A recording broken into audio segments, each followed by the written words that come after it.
Olá pessoal, eu sou o professor Wellington. Nós vamos falar sobre transformações químicas, na verdade a segunda parte, né? Dando continuidade à aula anterior. Ok? Então vamos falar um pouquinho sobre essas transformações químicas. Lembrando a vocês, né, que nós passamos aí por esse problema da Covid-19 e que apesar de ter acalmado mais, né, diminuído a quantidade de contaminação, mas não quer dizer também que nós estamos livres da Covid. Então, continuem sempre tomando cuidado, tá?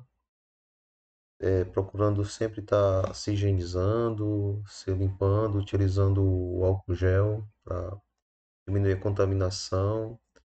E nos sintomas, né, que você possam ver, né, a questão da sentir alguma febre, tosse, dor de garganta ou dificuldade de respirar, procurem sempre a ajuda de um profissional, certo? Um médico. Fale para os pais de vocês.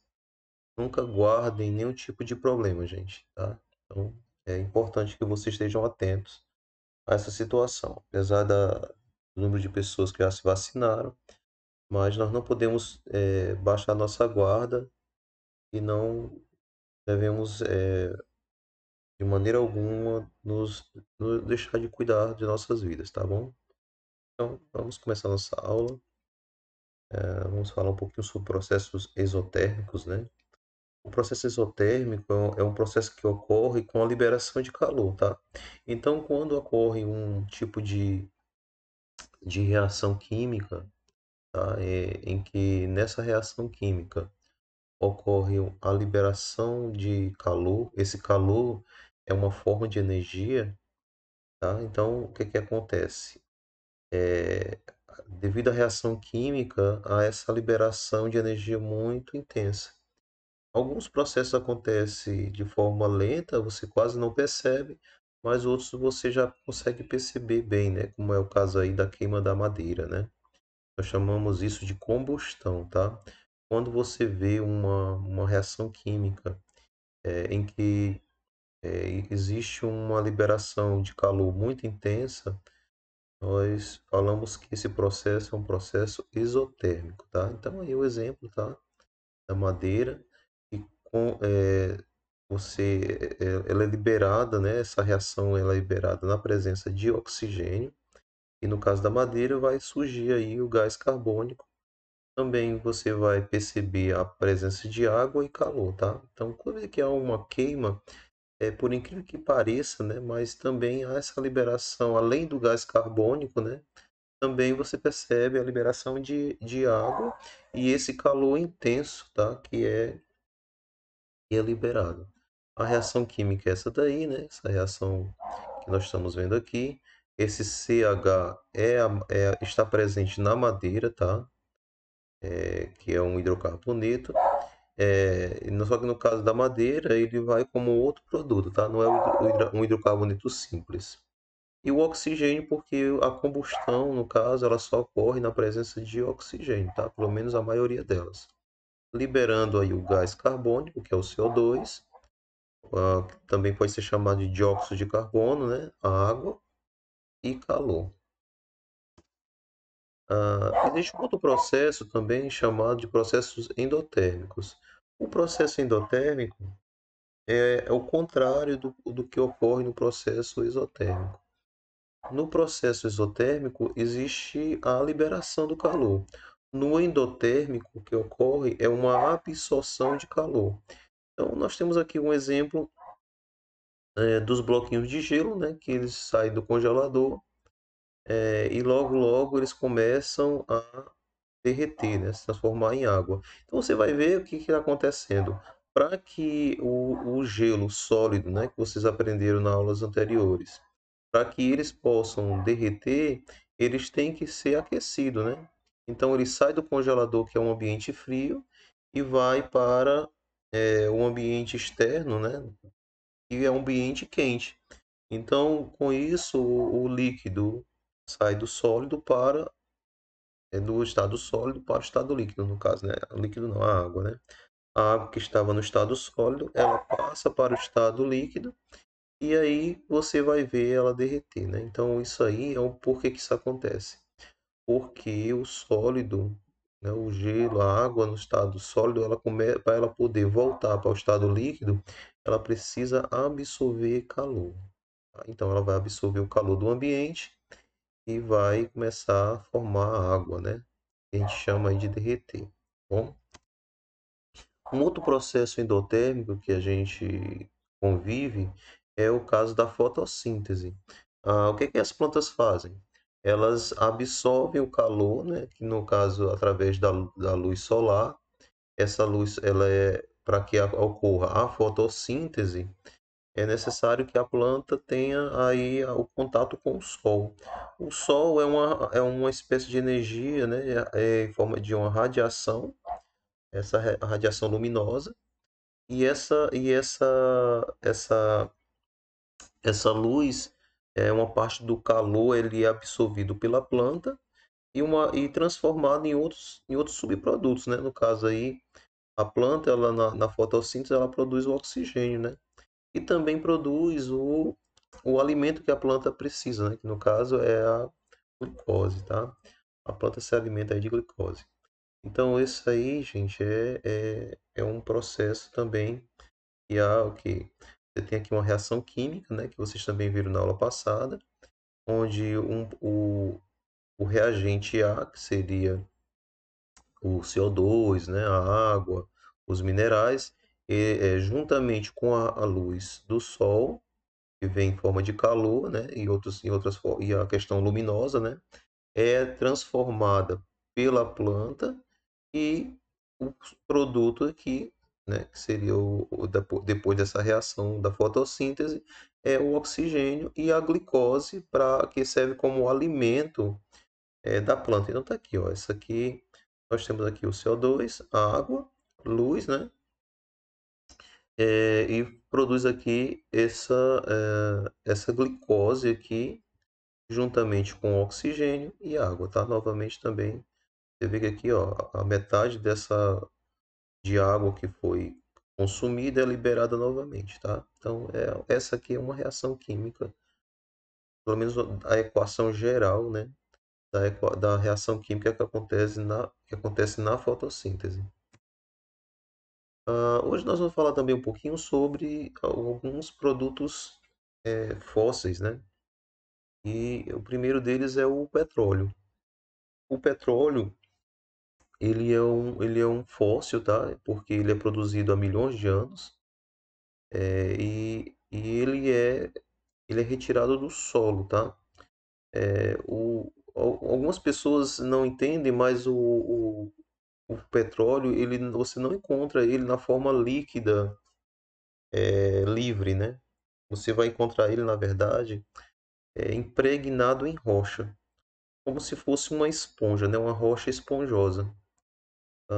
Então, quando é retirado aqui nessas nessas plataformas, elas retiram do mar, ou mesmo usando o cavalo, né, que é essa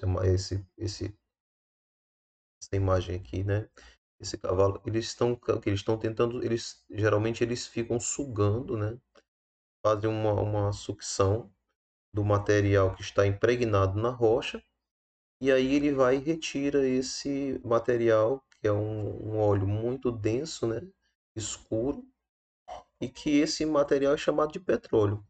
Tá bom? Então, esse material ele foi armazenado há milhões de anos. Ele, na verdade, ele é um produto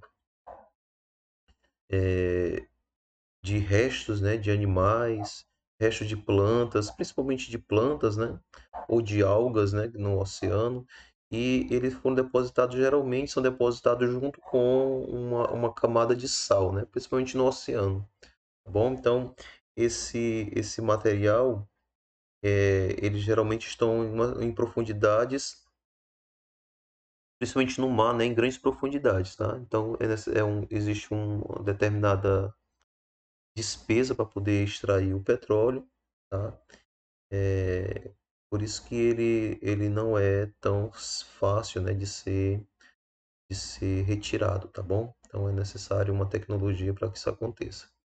Nós chamamos esse material de hidrocarbonetos, né, que é, é um composto de hidrocarbonetos, que é hidrogênios e carbonos. E esses derivados que estão dentro do petróleo, né? O petróleo ele tem muitos derivados que você pode separar. São a gasolina, o óleo diesel, né? O gás liquefeito, que é chamado de gás natural. Existe também os lubrificantes, um negócio chamado de querosene, né? E desse material se produz o plástico, tá? E também o resto da separação do petróleo é o que nós chamamos de asfalto, né? Que é uma parte bem densa. Assim, é a última parte a ser extraída do petróleo, é o asfalto. É utilizado para a construção de vias, né? De vias onde vai passar os carros, né? Então, essa exploração ela causa um impacto, né, no meio ambiente, principalmente porque o petróleo é um produto fóssil e a sua decomposição, né, ou a sua combustão vai produzir gases que vão ajudar aí no efeito estufa, vão contaminar oceanos e até mesmo no caso quando é no continente, né, ele pode produzir ou ele pode poluir, no caso, a região que ele se encontra ali, tá? Porque como por ser se tratar de um produto altamente estável, ele tende a contaminar os lençóis freáticos, tá bom? Então, dependendo, de onde ele foi extraído, ele pode contaminar aquele ambiente. Então, aqui nós temos aqui as formas, né, de se separar o petróleo, de extrair do petróleo, na verdade, os gases, né? É o primeiro que sai quando é aquecido, o petróleo. A primeira coisa que sai é o gás, tá? Que seria o gás butano, propano, o gás natural. Depois vem a gasolina, a nafta, né, que é um outro produto, o querosene, que é principalmente o querosene de aviação, o diesel, os óleos lubrificantes, os óleos que são também utilizados como combustíveis e, por último, o resíduo, que basicamente é o que nós chamamos de breu, né, ou aquele material que é utilizado como asfalto, tá? Então, esse aí é o processo de separação do petróleo, tá, gente? Os seus derivados. Outro material que também é fóssil é o carvão mineral, tá? Que nós estamos falando hoje, porque o carvão mineral, parecido com o petróleo, ele é restos, né, de vegetais, geralmente restos de plantas, e também são extraídos é, em depósitos que estão sedimentados dentro na terra, né? Então, esse material ele é muito utilizado pela indústria porque primeiro porque se encontra uma quantidade muito grande no solo dele, né? E eles são bons na queima, tá? Então, na hora de utilizar a energia que eles produzem, ele é fácil de conseguir, de extrair essa energia, tá? A queima dele, então barateia muito o processo de produção da indústria, tá? Ele costuma ser extraído diretamente do solo, como eu falei para vocês, né? E geralmente é em minas em céu aberto. A gente vai ver algumas fotos daqui a pouco. Mas pode acontecer também existe na verdade também minas quando ele está em locais muito profundos, né? Então o pessoal tem minas muito no subsolo. E aí as pessoas retiram esse carvão dessas minas também para o mesmo fim, tá? Que é a indústria que utiliza ele na queima aí para produzir a sua matéria, né? Tá? Existem algumas vantagens em relação ao carvão mineral, tá? Ela é uma fonte de energia quando comparada com a fonte de energia alternativas, ela apresenta um custo-benefício. O que quer dizer isso? É que a indústria para poder fazer a queima desse material para produzir a energia que eles necessitam, não é tão, não é tão, ela vai ter vantagens em termos de custo, tá? O custo do carvão é menor do que o custo, por exemplo, do diesel, só comparando aqui, né? O mesmo da energia elétrica, tá? Então, se torna mais barato você utilizar o carvão do que utilizar a energia elétrica ou mesmo o combustível, outro tipo de combustível. Ele é encontrado em depósitos grandes, né, na Terra, então é fácil, se torna muito fácil de ser encontrado e como é em quantidade grande, barateia mais ainda. E tem uma capacidade de produzir calor, no caso, né, na combustão, muito melhor do que o carvão vegetal, tá bom? Então essa é a grande vantagem do carvão mineral. As desvantagens, gente, é porque ele realmente ele prejudica o meio ambiente, né? Ele destrói o meio ambiente para poder tirar ele. E ele também ele é inflamável, né? Pode acontecer dele entrar em combustão e existe o perigo também dele pegar e poluir o meio ambiente com seus gases poluentes, né? Ele tem alguns subprodutos que poluem o meio ambiente, então eles provocam grandes impactos ambientais e isso é negativo, tá bom? Então, gente, é isso daí, né? Eu espero que vocês tenham gostado da aula. É uma aula bem curiosa, né, em relação a esses produtos, né, principalmente em relação ao o carvão mineral, que muita gente pensa que é o mesmo carvão que a gente compra para fazer churrasco, tá? Não é, tá bom? O carvão mineral, ele na verdade é extraído como se fosse uma rocha, mas é uma rocha que pega fogo, né? Tá bom? Então é isso, até a próxima aula, tá? Fique com Deus.